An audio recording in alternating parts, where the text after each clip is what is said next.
Hello, everyone, and thank you all for joining the program today. I'm Rita, the American Spaces Director at the U.S. Embassy, Ghana. I'm working on this program with my colleague, Andrew, the American Spaces Outreach Coordinator. American Spaces provides access to current and reliable information about the United States through book collections, internet access, and activities for everyone. But due to the global pandemic, COVID-19, we are unable to meet face-to-face at our American Center at the U.S. Embassy in Accra, which is temporarily closed, and we are not able to meet at our American Corner in North Legon, which is offering limited service. The good news, though, is that through virtual programming, we are able to reach beyond Accra. Where are you viewing us from? Would love to know. Please type where you are tuning in from in the comment box. And during the program, remember to type all your comments and questions on the section in the comment box. Just to share a fact with you, our esteemed viewers, in the United States, the month of April is dedicated to the commemoration or celebration of great works of poetry and jazz. That's just a fact, just by the way. So as you enjoy the month of April, remember the American Spaces will continue to bring you innovative programs. Today, to continue with our ongoing entrepreneurial series, we'll be focusing on the topic, pivoting your business to stay relevant. And we have Dr. Felix Dela Klutse, a 2015 YALI Mandela Washington Fellow, to do the presentation for us. Dr. Klutse is also an entrepreneur, a reverend minister, a multiple award-winning business journalist with over 15 years experience. He is the founder of the Business Day Ghana Media and served as an advisory board member. He was also the communications director for YALI Project in 2016, where he worked closely with the US Department of State. He holds a PhD in media and communication from University of Leeds. He is an alumnus of journalism and executive management courses at the Plateau Business School of the University of Pennsylvania, Columbia University Graduate School of Journalism, Northwestern University in Illinois. Please join me in welcoming Dr. Felix Dela Klutse to take over the platform. Over to you, Felix. Thank you for coming. Thank you very much. Thank you very much, Rita, and then Andrew.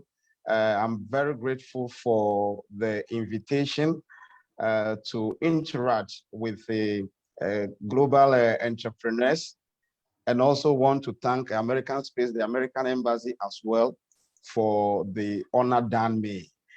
I want to sincerely thank those who are also joining us across the globe. I'm talking about entrepreneurs and then potential entrepreneurs as well. This afternoon, we are having a very interesting topic called pivoting your business to stay relevant. It's very, very important as an entrepreneur. Along the line, you need to pivot your business so that you can stay relevant. And in some few minutes, we are going to remind ourselves as entrepreneurs our fundamental job.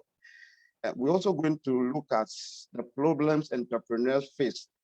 Here, I'm going to take a look at the general problems and then also problems related to women in Ghana. That will usher us to know the need to pivot. Pivoting is also called plan B. So if I say pivot, it means plan B. We have a plan A. If the plan A is not working, we move to plan B. So pivoting is all about plan B. And also in our presentation, we're going to look at companies that pivoted successfully. We are going to take a look at some of the companies, some practical examples out there. And in pivoting, there are some 4 key points that we need to know as entrepreneurs. So we look at 4 key points to pivoting. After that, we also look at when to pivot your business so that you just don't wake up and say, look, pivoting is good, so let me pivot. There must be some signals that will give you that edge to be able to do that. And then we look at how to pivot successfully. If you decide that you want to pivot, there are factors that you need to consider, to pivot successfully so that you can stay relevant in your business. And we draw some conclusion from the presentation. And after that, if there's no question, I'll be so glad to pick it up. So let's go. Before we zoom more into the presentation, let's look at this thought-provoking quote from Mark Twain. Quotes. Mark Twain says, 20 years from now, you will be more disappointed by the things that you didn't do than the ones you did. Sail away from the safe harbor, catch the trade winds in your sail, explore, dream, discover. And this particular quote resonates with a lot of us. Today, when I cast my mind back and see what I planned to do and I couldn't do it, I get disappointed. And I know a lot of entrepreneurs have the same, problem. But today, Mark is reminding us that there are a lot of trade winds that are blowing. And if you are an entrepreneur or an existing entrepreneur, you must try as much as possible to catch the wind. And you can only do that if you sail away from your safe harbor, come up from your comfort zone. And that is a very thought-provoking, quote that we want to start with. Having said that, we must remind ourselves that as an entrepreneur, you don't need to despise small beginnings. Everything starts off small. All the big companies that we are celebrating, talking about the Vodafone, talking about the MTN, talking about IBM, talking about Facebook, Apple, all of them started small.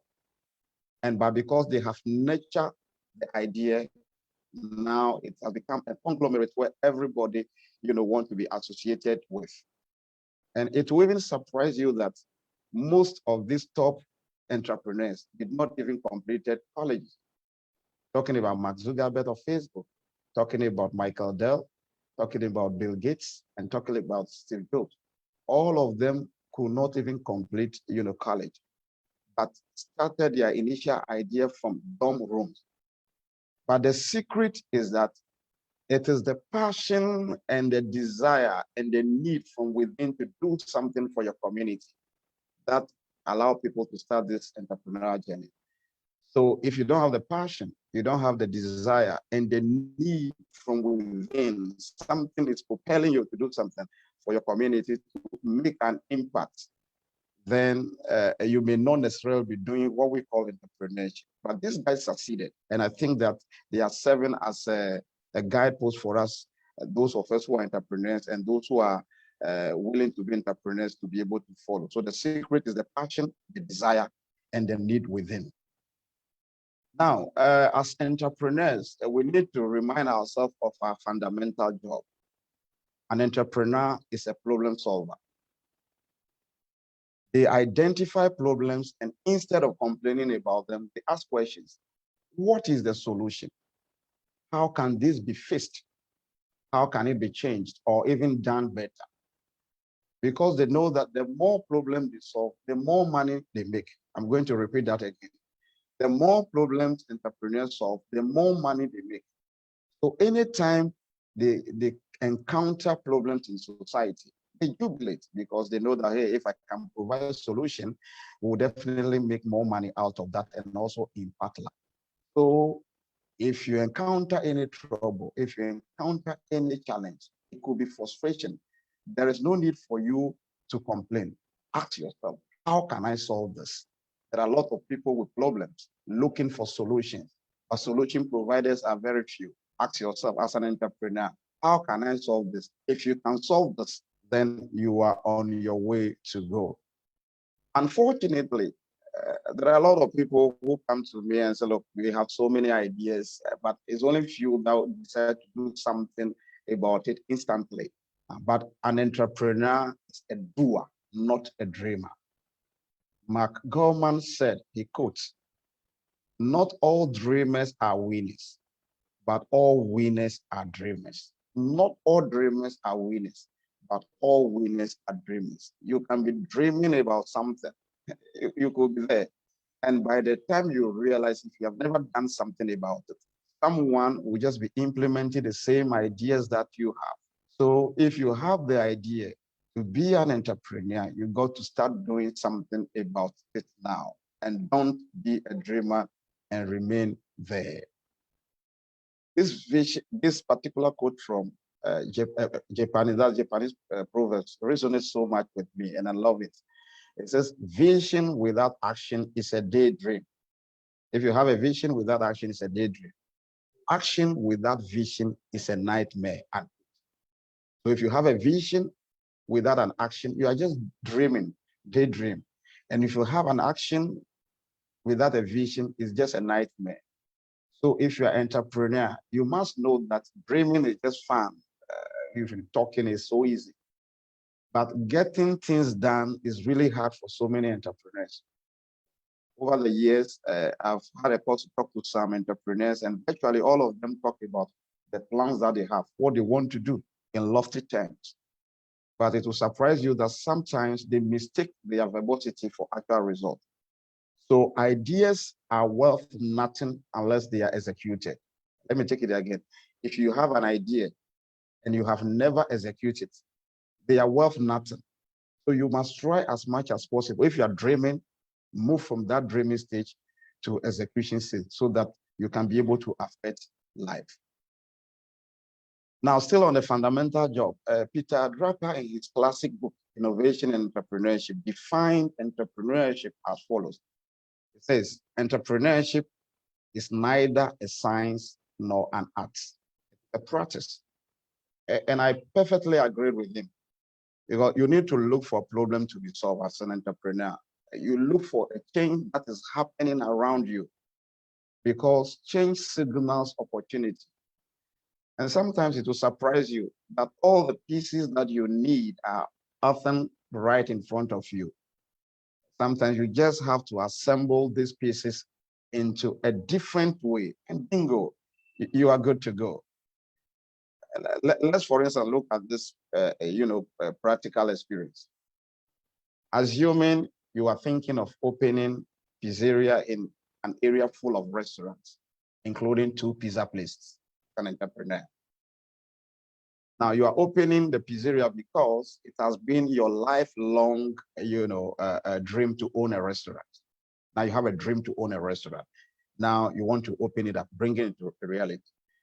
The first question you got to ask as an entrepreneur is, you must ask yourself, what problem are you solving? That is very critical, because it's the solution that are going to make you stay in business. Now, you have to ask yourself, does the area need another restaurant? After all, there are several restaurants already there. So what problem are you going to solve? Do you need any other restaurant at all? Because we have other restaurants there. And then you also need to ask yourself, already we have 2 existing pizza places. So what problem are you solving? What new delights do you plan to offer? If you don't have answers to these questions, then the business is not only risky, it is quite possible not a good idea. Suffice to say, it is not entrepreneurship. Because entrepreneurship demands that either a problem be solved or a new delight be created. So it is very important you have to ask yourself those thought-provoking questions. Now, it will interest you to note that computer firms like IBM, Compaq, HP were already in business before Michael Dell even thought of an idea to produce computers. But before Dell entered into the market, IBM, Compaq, and HP, they were dealing with the customers through middlemen, especially middle companies just like Best Buy. So a customer cannot buy computer directly from IBM, Compaq, HP, and the likes. But Michael Dell thought of an idea that, look, if I can eliminate this middle person, Best Buy, and then allow the customers to buy directly from my company, the cost will be minimal. They can buy computer at a cheaper rate. And then the cost pertaining to middlemen could be added up onto them to bring the price down so that more people can have opportunity to purchase computers from Dell. And today, they are making a clean, efficient deal and break through the market. So always ask yourself, what experience am I going to provide? Even if you are coming into a market that is considered to be very, very, very, competitive. So what are others doing, that you want to do something better or different, taking a new path? And as an entrepreneur, you always need to see, before you can do all those things, you need to see. If you cannot see, you remain poor. Nature created trees and heat tables and chairs to fit in that tree. It took someone with an eye, an entrepreneurial eye, to be able to see that in this tree, people will need tables, people will need chairs, people will need toothpick and the lights. Nature created animal and has hidden leather in it. It calls for someone with an entrepreneurial eye to say, look, I can see leather in this animal for belt, for bags, and the shoes. In water, electricity, hydro was hidden in water, of someone with an eye. So the question I'm asking you this particular afternoon is, what do you see in your country, in your community, in your nation? Do you see opportunities or do you see complaint? If you see opportunities, then you are on your way to be a great entrepreneur. But if you see complaint, you remain dead forever. So try as much as possible to see, open your entrepreneurial eye. I said there are winds, trade winds that are blowing. Try as much as possible to catch it. And then there you go. Having said that, let us now look at the problems entrepreneurs face in this part of the world. I'm talking about Ghana. Some may also, you may be familiar with these things also in your country, wherever you are. We have a general problem. And then looking at that, we have what we call problems with raw materials.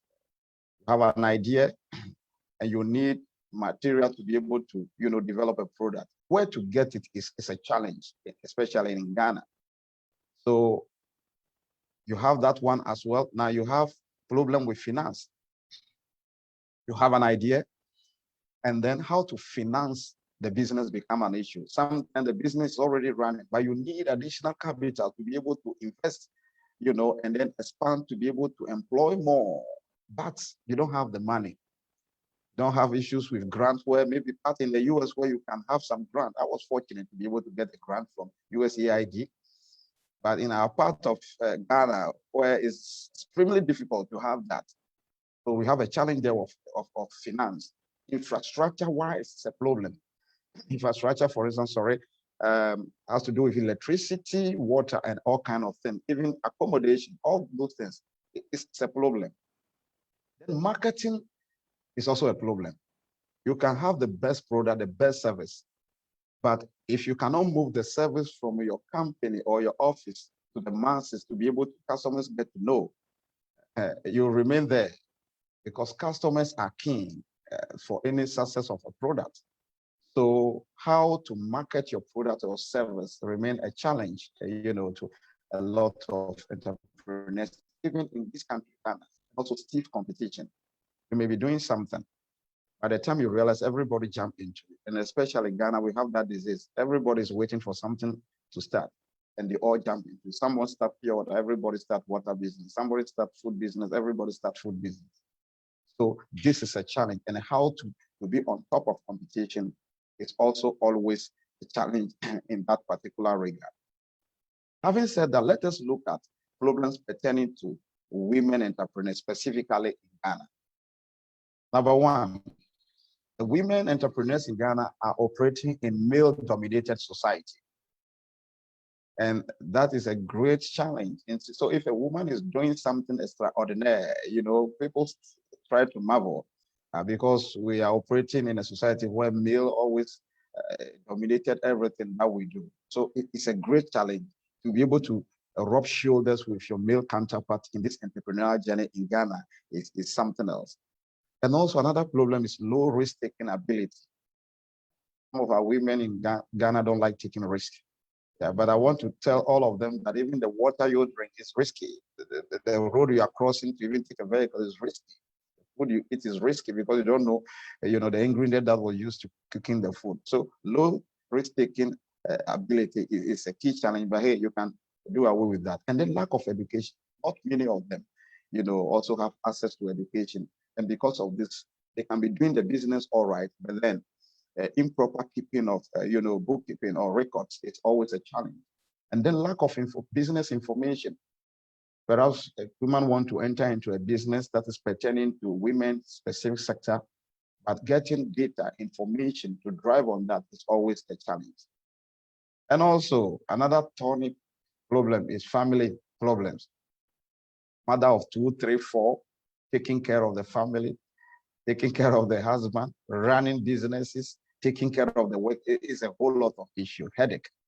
So sometimes majority of them give up, especially when they are also not getting support from society and then the government as well. So these are the problems, associated to women entrepreneurs also in this country called Ghana. And I know that these particular problems may not be necessarily different from other parts of the world. But hey, may I say that there are other women who are doing extremely well, they are on top of their entrepreneurial journey and are affecting life there. So kudos to those women doing great job in this particular regard. Because of such problems, there is a need for us to pivot. There's a need for you to pivot your business as an entrepreneur so that you can stay relevant in society and still be employing people. Now, when we say pivoting, what we are basically saying is plan B. Or we are saying that it's a fancy way to change something about your company, adjust something about the business, modify some, or even start from the scratch. So when you are starting a business, for most businesses, when you are starting, it is called plan A. So call it plan A. Starting plan for most businesses, plan A. It hardly works. And those of you who have been in business for some time now, you know that it hardly works. Plan A hardly works. That's why a Harvard professor, Ahmad Hayes, some years back explained that 93% of successful companies have to pivot and change their business plans to achieve success. So when you start a business, you make assumptions, and it is the marketplace that determines whether that will work or not. So as an entrepreneur, you got to be flexible and accept that you may have to pivot a few times before the universe will even smile upon your venture. So plan B or pivoting is very, very important. But here is the good news. When you are pivoting, the only thing you need to do is to recombine the same resources, but this way in a different manner. Same resources that you have, but you are recombining it in different manner. For instance, you may need to develop a new focus or a new customer target or offer a bundle, a different bundle of values. You don't have to be genius to create a new business model if the current one comes up short. So the same resources, but you are doing it in a different manner. Mark Twain said something, again in a quote, I quote, he said, "There is no such thing as new idea. It is impossible. We simply take a lot of old ideas and put them in a sort of mental kaleidoscope. We give them a turn and they make new and curious combinations. We keep on turning and making new combinations indefinitely. But they are the same old pieces of colored glass that have been in use throughout all the ages. So there is no such thing as new idea. You are just turning things around with curious combinations." Now, having said that, let us look at companies that pivoted successfully. Let's take Starbucks. Starbucks is in the US, and it is the largest coffee house chain in the world. They started with their initial business model by selling off upscale coffee beans, selling off upscale coffee. Along the line, they pivoted to delivering high quality, highly customized iteration of coffee and milk in a friendly manner. And if you take a critical look at the ingredients that they use coffee, milk, and paper cups. And when you add the cost of these ingredients, it sums up about 50 cents. But they charge $4 for this product. What is the secret? They started upscale coffee beans selling off, pivoted just to provide high experience because of the experience that they are providing. Even though the ingredient will cost them $50, 50 cents, sorry, they are charging $4. And now Starbucks is the largest coffee house chain in the world. Pivoting is critical there.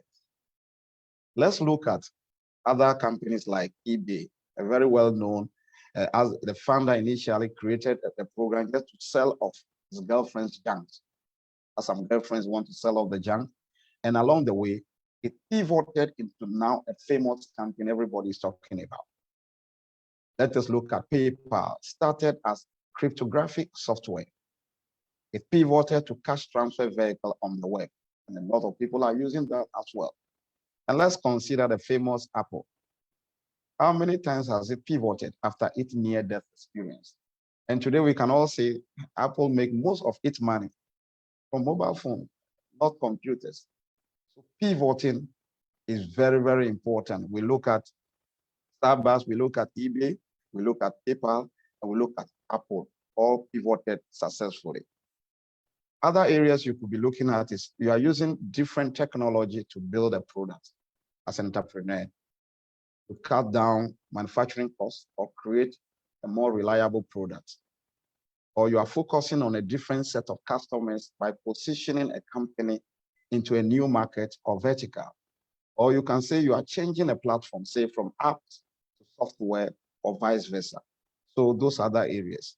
Now, in pivoting, or what we call plan B, there are 4 key points that you need to know, 4 key points you need to know before you pivot. And the first one, we call it analogs. Analogs. When we say analogs, we mean that if you are an entrepreneur and you see a company doing something you like, see if that idea can fit into your business. If that idea can fit into your business, embrace it, because there are good ideas everywhere. You don't need to reinvent the wheel. You don't need to reinvent the wheel. So for instance, Napster, which is a digital musical service, was perhaps an analog for iTunes. It revealed that people that were willing to download music from the web, when they finally got around it, Google discovered it's analog in advertising. So the first key point in pivoting is first analog. Watch around. See whether a company is doing something that you like and ask whether it can fit into your business. Adapt it, and then there you go. The second key point is anti-lock. First one is analog, second one is anti-lock. Anti-lock is the opposite of analog. We're saying that perhaps you have the opposite or unfavorable action to an existing situation. Or a company is doing something that you don't like, you detest. This is also a gift, never fear, go for it. Terrible ideas are everywhere. What you got to do is to compose a list and make sure to take a different path. So the antelope for iTunes, for instance, was the behavior of record companies that forced companies to buy an entire album, even if they only wanted 1 or 2 tracks. We can also give an example like Starbucks. It was one of the first companies in the US to offer health insurance to part-time employees long before the government even got into the act. Just because here is the antelope. The founder, Howard, in his youth realized that his father did not get medical help when he got hurt, and it had bothered him immensely. So if company is doing something that you detest, make a list, make sure that you want to do different approach. So it's antelope. And then the third one is called leaps of faith. Leaps of faith, the third key point for pivoting. By LOF, we are saying that there are sometimes mainly when data is just not available. You want to, launch a company, you want to do something, start your entrepreneurial journey, and there is no data available. Here you have to take a leap of faith and make assumptions as to what might happen. The leap of faith for iTunes, for instance, was Apple. Apple will be able to convince record companies to allow it to sell their music for a flat rate of 99 cents per track. And they were successful. It was purely leap of faith because there was no data at that time. We also look at Whole Food Market, which is a US-based supermarket chain. They had to assume that people would be willing to pay more for organic food. But by that time, they want to start this. There was no data available like that. And again, Starbucks, at a long time, had to believe that customers would be willing to pay 3 to 4 times more for good coffee and a nice environment than they were used to paying at McDonald's and then Dunkin' Donuts. So all this has to do with leap of faith. You want to do something, there is no data available for you to do. You have to make assumptions as to what might have happened. And then the fourth one is called dashboard. 4 key points called dashboard for pivoting.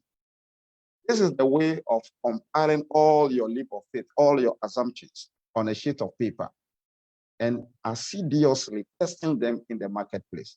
I read the word assiduously. You combine all your assumptions and you have to test them in the marketplace. But sometimes some of the leap of faith will work, others will not work. But all needs to be verified in the marketplace. You just don't get it and then jump into the market. Just verify them before you go. Having said that, the question now is how to know if you should pivot. What are the signs of pivoting? What will your company will be showing for us to know that you've got to pivot? Pivoting has been successful in so many companies, those who adopted it. But if you are not careful, you believe that pivoting is a magic pill that can cure any problem. That is not so. Pivoting should be considered when necessary and when all other options have been exhausted. So in order for you not to make any rash decision with your company, let us look at some of the signs to help you identify when pivoting makes most most sense. First one, when should you pivot? Number one, when you see your company always playing catch up. If your company is progressing too slowly, despite the amount of energy you are putting into it, you may need to consider pivot. Here, you need to be careful because the company itself may not need to pivot, but you may need to pivot your business or revenue model or product or market, or employing new revenue model to increase monetization will not be bad. For example, a company might find that an ad-based revenue model may be more profitable than a premium. So very important when your company is always playing a catch-up. Then number two, you need to pivot when there is much competition. Your idea may seem unique and original at first, but there's always the chance that a bigger company with more resources and funding and a built-in audience will come along and create offerings that are more similar to yours or even better. So there is the need for you to always do something different. Otherwise, your business will collapse and you cannot make any impact. Do something unique. You can't do the same thing.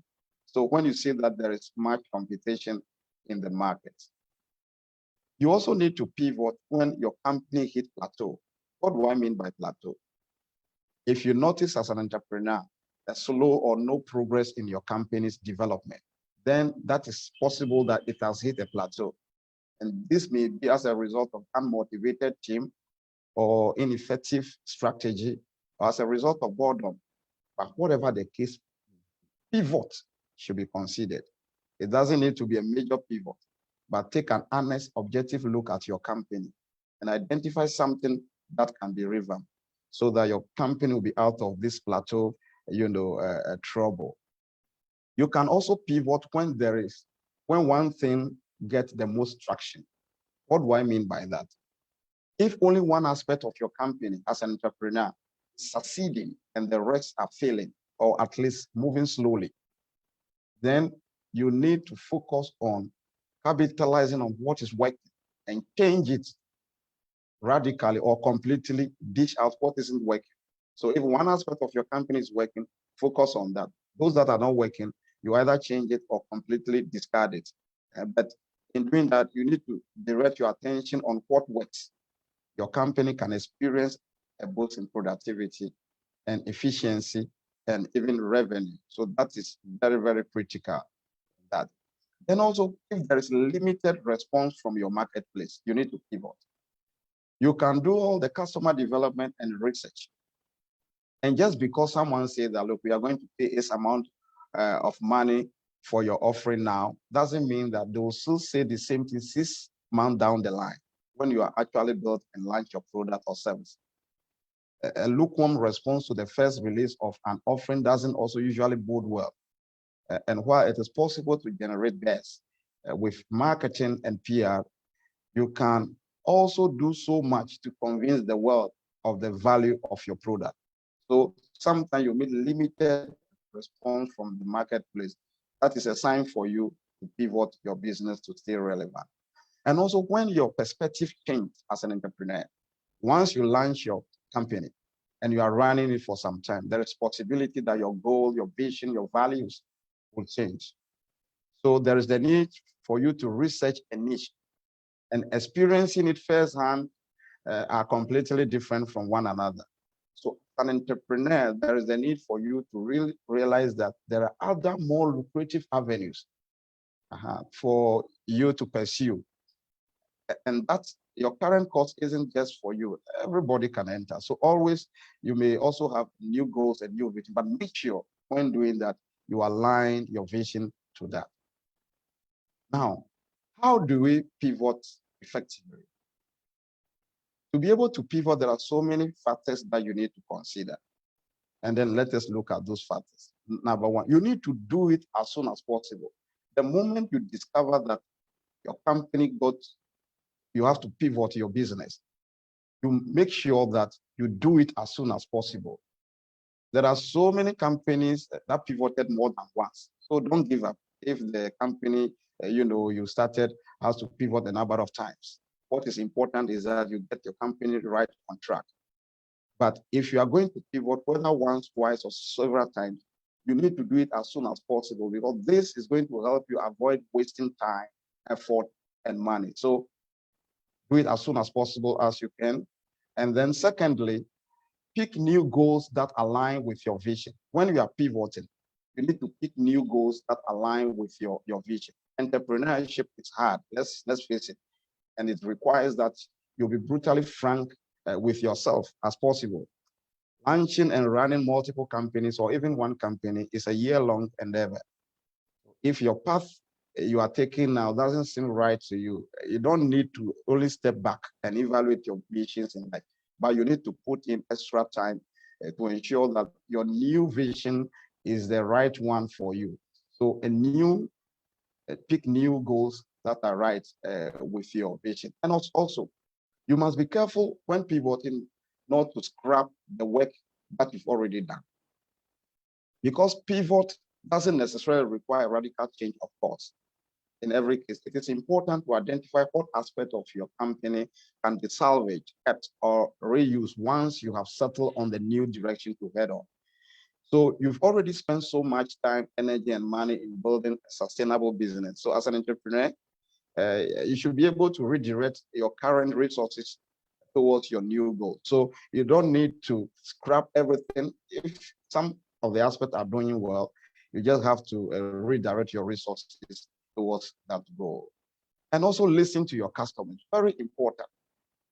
If you're an entrepreneur and you are always receiving feedback like, oh, too expensive, your product service too expensive, not enough features, the purchasing process is too complex, there are other better products out there, and any other feedback along those lines, you might be ready for a pivot of some sort, because the customer is key. Whatever service you are providing, whatever product you are providing, if they cannot buy into it, then you are not going to make any money and stay relevant. So listening to customers are also very critical. And also make sure your pivot present opportunities for growth.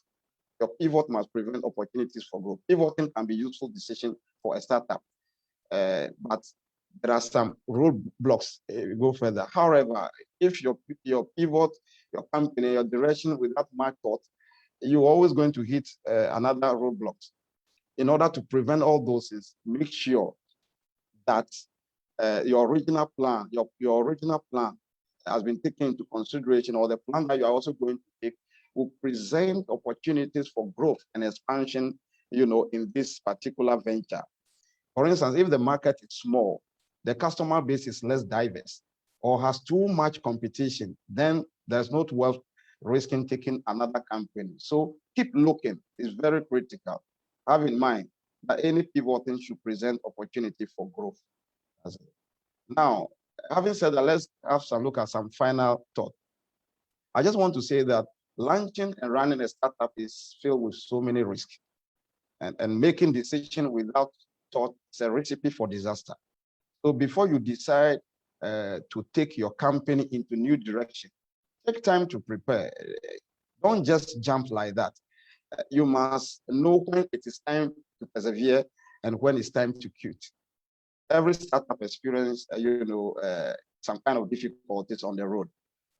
But you have to know the difference between obstacle and impossibility.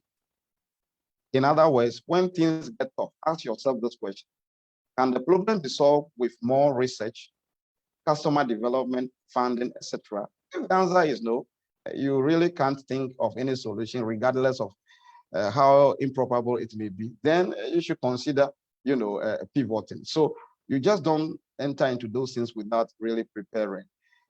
What you need to know is know what you want to achieve. Very critical. Make someone responsible for that. Define the task, objective. Your actions must be clearly defined. And then you must set a clear, achievable completion date of whatever pivoting strategy you want to employ. And monitor your progress regularly and fix gaps, if necessary. And then also hold persons accountable for delivering results. These are very crucial for a successful pivoting to stay critical. In conclusion, I would like us to read this. If you look at what is on the screen now, you see a pencil, one, and then along the line, it got broken. That is the second line. And then on the 10 line, you realize that the broken one has been sharpened, so it could be used. And we are saying that sometimes in life, everything goes smoothly. You launch a company, it goes smoothly. Business is doing well, the bottom line profits, you are getting a lot of money. You are imparting so many lives, you are expanding, you are employing people. Things go smoothly. And sometimes unexpected happen. You have never budgeted for this. Nobody entered into business for unexpected to happen. Even COVID-19 is another issue altogether. But as an entrepreneur, this is where the pivoting aspect also comes in. This is the third one. The most important thing is knowing how to turn the problems into opportunity. So first one, if you are having one pencil, only one person will use it. But when it got broken, the unexpected happened. Now it has been sharpened. So now it has to. An entrepreneur can use one and sell the other one and make profit, or another person to benefit from that. So pivoting is a very important business. And I believe strongly that if all of us can take our time and then think through it and make sure that, our businesses, the line which we are towing, we can be able to pivot, taking into consideration all the key factors, taking into consideration all the way to, the science, and then pivot successfully, our business will still relevant, and then will still continue to make money and also impact life. Thank you so much for listening, and thank all of you. So, Rita, over to you. I'm done. Thank you, Felix. Thank you, Felix, for the insightful presentation that you have given us on how to pivot your business. We have a few questions for you, and let's go straight into questions from our Facebook viewers. Can one leverage their current network when pivoting a business? Sure. I mean, networking is really key, very, very key. because the people that you network with are really people who are going to help you to get to the top. If you are producing something, you are doing any service, and you don't have your network, I mean, you are just operating in a very tight corner. So when you are pivoting, you got to leverage on your network. But sometimes some of the ideas coming from the network, you may not necessarily, need it, but you got to listen to them and then take a number of, points out there and a number of ideas out there, just put them on paper and test it. That is why in the presentation we said, any assumptions that you get, anything you want to do about people, you got to compose them and then test them. Some may work, others may not work. So networking is a very, very, very strong, platform that you can leverage on. Wonderful, wonderful. Yeah. During your presentation, you referred to pivot as a plan B. Sure. Would you recommend that every business have a plan B right from its formation stage, or develop one as time goes on? Yeah, it's two ways. Anything that you are doing, you need to get plan B. I mean, even for instance, you are even in a company and then you are depending on electricity, but you still have, a genset around. In case power goes off, you can fall on your generator so that you can still be in business. So you can, in the initial state of the business, you can have your plan A and tell yourself that, look, sometimes the market will not smile at the venture. So let us also have plan B if things didn't go well. But sometimes along the line, as we said, sometimes not all the aspect of the company that requires pivoting. There may be an aspect that requires pivoting. So you may be operating all right, but an aspect along the line may require pivoting of the business. There you can go for the plan B. So it depends. You can have plan B before the start of the company, but along the line, if you are observing the trend and you think that pivoting is necessary, having gone through all these signals, you can be able to pivot as well. Great, great. So I have another question following that. Thank you for your great answer. How do you respond when pivoting is being considered, but the person who is trying to pivot is undecisive what to do? How would you respond to that question? Undecisive. You need to be decisive. I mean, you just don't wake up and then you decide to just pivot. I was always saying that, a lot of companies pivoted and they were successful. So if care is not taken, naive entrepreneurs will just follow, the trend. So look, I just want to pivot. But before you pivot, there are some signals which we have enumerated. You need to look at all those things. By the time you look at all those things and your company is showing those signs, you don't need to be undecisive. And one of the key points is do it as soon as possible. If you don't do it as soon as possible, you die out of the business. So you got to be focused. Just be focused. This is what I want to do. And you are testing the market. Normally, people who are undecisive are those who normally fear to take risk averse. But during the presentation, I made mention of the fact that there are a lot of companies that pivoted severally, some 2 times, 3 times, 4 times before the market universe smile at them.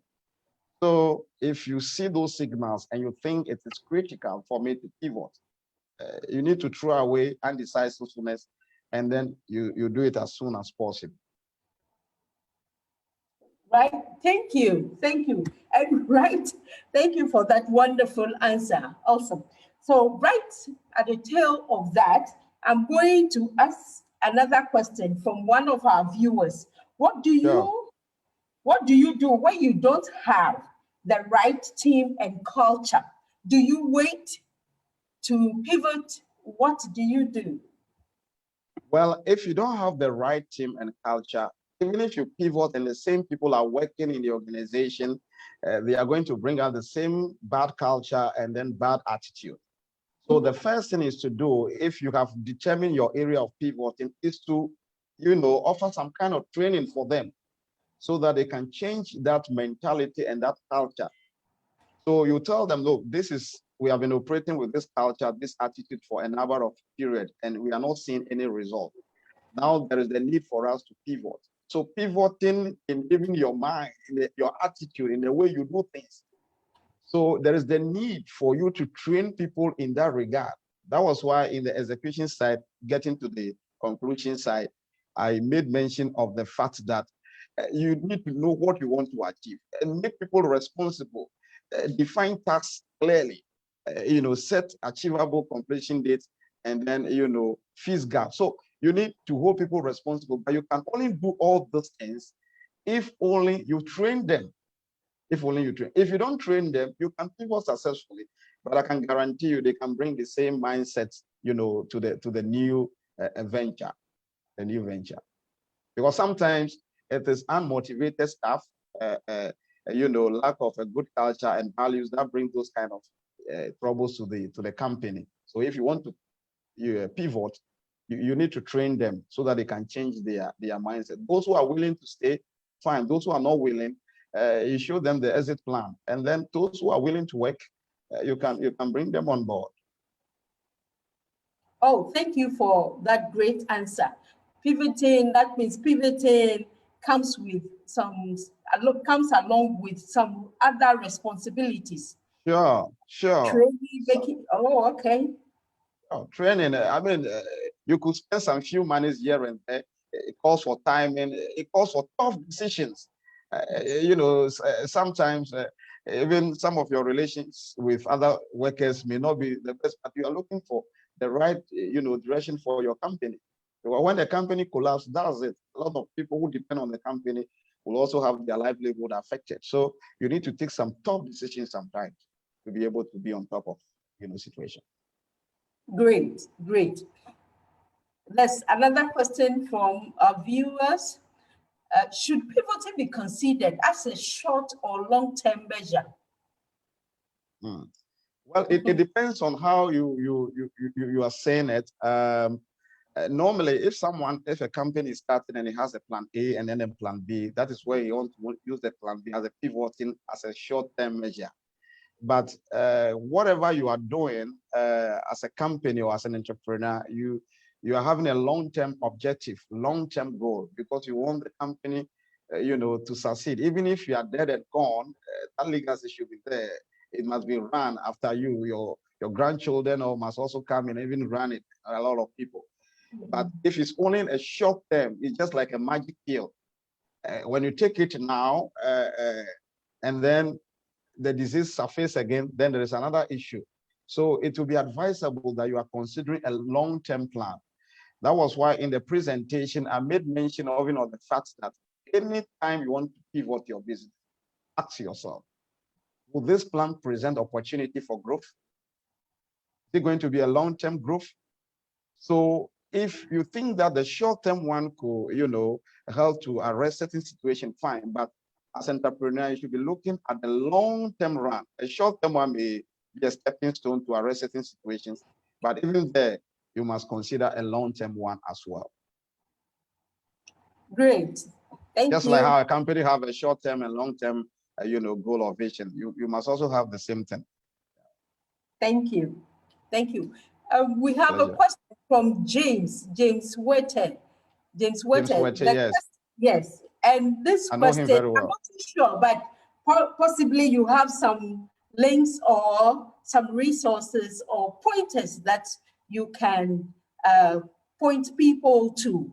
He's asking, how do we find incubators, business incubators to help business startups?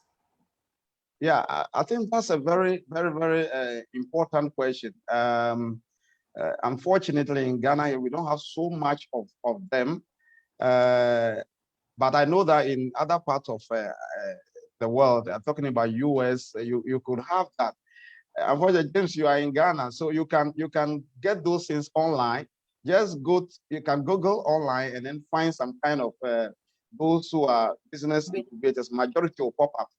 And then you can send them message about what you do. and then they can advise you as what to do. And you can also contact me. I know James very well.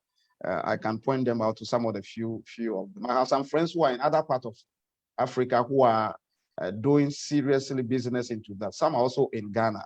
Yeah, but you can have a lot of them online who are providing such services. Of course, thank you. Of course. And for him, because it's something that is so lacking, we have inadequate in that particular venture. It is a work, it's an opportunity for him to also enter into that as an entrepreneur or existing entrepreneur, providing services for startup companies as the incubator. Oh, thank you. Yeah. I'm not surprised you have pointers all around Africa, because yeah. I know as a YALI Mandela Washington Fellow, you have reached out to so many people, and yeah. You have a lot of network that yeah. You can point us to. Thank you for that answer. And our time is not on our side, but I think we would have to take the last question before you give us your last words.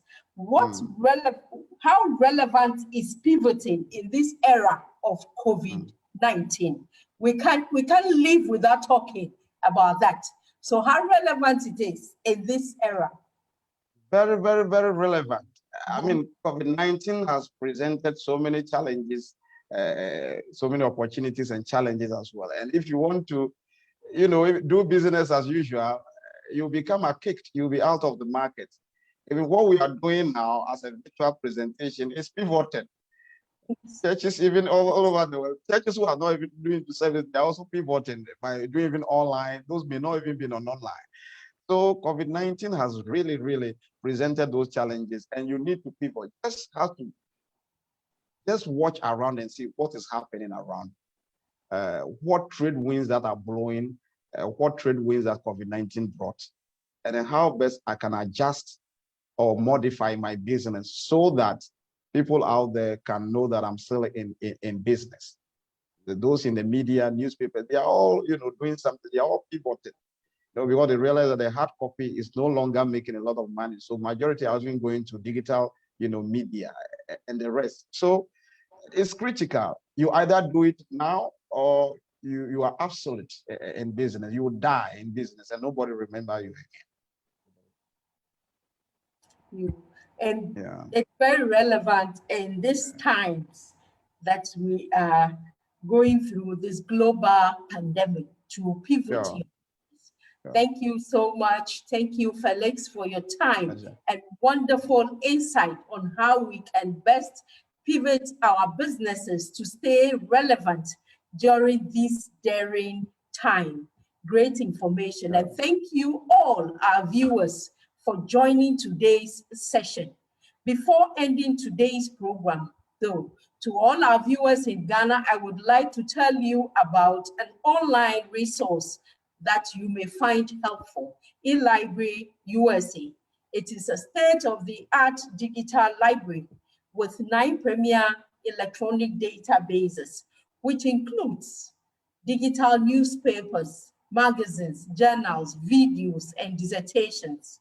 Usually, this resource is only available to use in person at the American spaces, but with the global pandemic resulting in the closure of the American space, we are opening access to this amazing resource to the public. For access to the database, please sign up using the link provided in the comment box. It takes less than 2 minutes for you to complete the form. It's a Google form. So once you complete it, you would have information, login details to enter the database. It is a very great database, and we advise that you sign in and use it. And that concludes our program today. Thank you all. We hope to see you again on Friday at 10:30 a.m. during our Living in the Digital World program series. For more information about our future programs, follow us on Facebook, Instagram, Twitter at US Embassy Ghana. Stay safe and remember to wear a mask in public. It's bye-bye for now. Thank you. Okay. Yeah, thank you. Shout out to Church of Pentecost members